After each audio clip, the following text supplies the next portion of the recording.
اعوذ باللہ السمیع العلیم من الشیطان الرجیم من ہمزہ ونفخہ ونفثہ۔ سورہ بقرہ کی آیت نمبر 265 میں اللہ رب العالمین کا ارشاد ہے، اور اے رسول صلی اللہ علیہ وسلم، جو لوگ اللہ کی رضا جوئی اور خلوص نیت سے اپنے مال خرچ کرتے ہیں، ان کی مثال اس باغ جیسی ہے جو کسی بلند مقام پر واقع ہو۔ جب اس باغ پر بارش ہو تو وہ دگنے پھل لائے، اور اگر بارش نہ ہو تو پھل لانے کے لیے فوارہ ہی کافی ہے۔ اور اے ایمان والوں، خبردار ہو جاؤ، جو کچھ تم کر رہے ہو اللہ اسے دیکھ رہا ہے۔ گزشتہ آیت میں ان لوگوں کے صدقات کے ضائع ہونے کا ذکر تھا جو صدقہ دے کر احسان رکھتے ہیں یا تکلیف پہنچاتے ہیں یا نام و نمود کے لیے دیتے ہیں۔ اس آیت میں اللہ تبارک و تعالیٰ نے ان لوگوں کے صدقات کا ذکر کیا جو اپنے صدقات کو خالص اللہ تبارک و تعالیٰ کی رضا جوئی کے لیے دیتے ہیں۔ اللہ تبارک و تعالیٰ فرماتا ہے، وَمَثَلُ الَّذِينَ يُنْفِقُونَ أَمْوَالَهُمُ ابْتِغَاءَ مَرْضَاتِ اللَّهِ، ان لوگوں کی مثال جو اپنے مال اللہ تبارک و تعالیٰ کے رضا کے لیے خرچ کرتے ہیں، اور تثبیتاً من انفسہم، جو اپنے دلوں اور نیتوں سے اس مال کو خالص اللہ تبارک و تعالیٰ کے لیے ہونا ثابت کرتے ہیں، یعنی خلوص نیت سے دیتے ہیں۔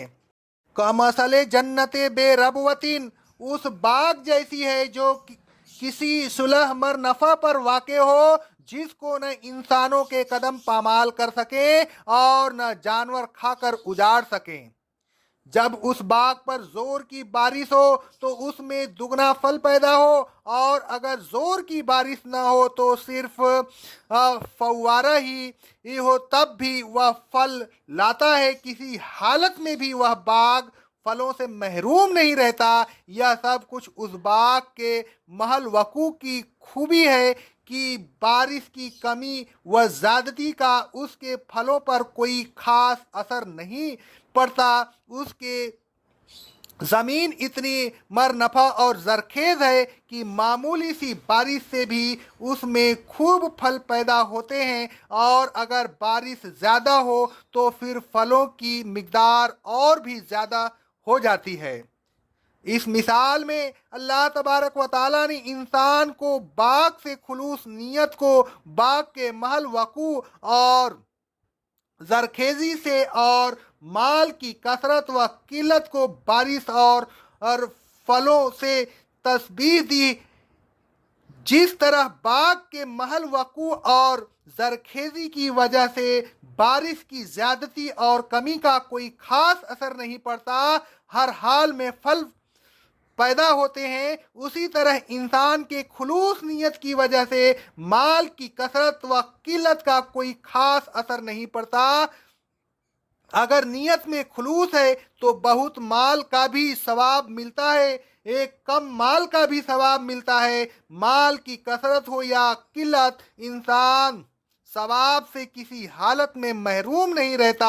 اللہ تبارک و تعالیٰ فرماتا ہے سورۃ توبہ کی آیت نمبر 79 میں، جو لوگ ان مومنین پر جو دل کھول کر خرچ کرتے ہیں اور ان مومنین پر جو اپنی محنت مزدوری میں سے دیتے ہیں، طنز کرتے ہیں اور ان کا مذاق اڑاتے ہیں، وہ بچ کر کہیں نہیں جا سکتے۔ اللہ ان کے مذاق کی سزا دے گا، ان کے لیے دردناک عذاب تیار ہے۔ اس آیت سے معلوم ہوا کہ اللہ تبارک و تعالیٰ کو زیادہ دینے والے اور کم دینے والے دونوں محبوب ہیں، بشرطے کہ نیتوں میں خلوص ہو۔ اللہ تبارک و تعالیٰ فرماتا ہے سورہ توبہ کی آیت نمبر 121 میں، جو کچھ تھوڑا یا بہت یہ لوگ خرچ کرتے ہیں یا اللہ کے راستہ میں کوئی وادی طے کرتے ہیں تو یہ سب لکھ لیا جاتا ہے تاکہ اللہ ان کے اعمال کا انہیں اچھا بدلہ دے۔ رسول اللہ صلی اللہ علیہ وسلم فرماتے ہیں، صحیح بخاری اور صحیح مسلم کی حدیث ہے، دوزخ سے بچو خواہ آدھی کھجور دے کر ہی صحیح۔ اس حدیث سے معلوم ہوا تھوڑا سا